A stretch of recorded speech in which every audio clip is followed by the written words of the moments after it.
début du mois. Plus de malades d'un côté, plus de relâchement de l'autre, notamment chez les ados. C'est pourquoi des éducateurs de rue devenus des ambassadeurs Covid ont été mobilisés pour sensibiliser dans les collèges.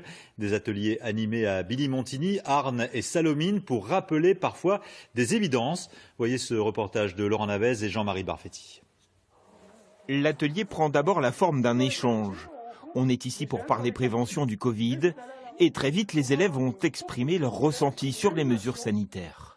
On n'a plus de liberté, on ne peut plus se balader comme on voulait, on ne peut plus aller voir notre famille sans attestation, il y a le couvre-feu. Et c'est nul. On ressent de la tristesse. Des mots forts qui expliquent le relâchement des enfants dans le respect des gestes barrières. Ces dernières semaines, on s'est rendu compte que pendant les vacances scolaires, on croisait parfois des jeunes dans la rue qui n'avaient pas leur masque, des jeunes qui étaient très proches. D'où l'intérêt de répéter les mêmes messages.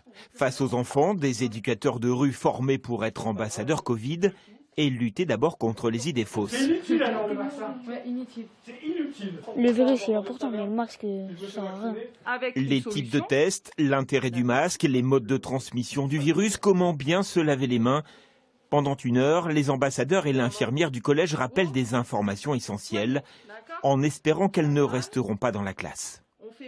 L'idée, c'est de les valoriser en leur montrant aussi qu'eux aussi peuvent être des vecteurs de prévention, des agents aussi de la prévention. Un atelier de prévention, mais qui met aussi en évidence une profonde lassitude des enfants. Depuis l'année dernière, les taux de passage à l'infirmerie pour des situations de mal-être ont nettement augmenté, que ce soit ici ou dans les autres collèges aux alentours. Des collèges qui pourront faire appel aux ambassadeurs Covid autant que nécessaire, prévenir et rassurer à la fois. L'Union sacrée.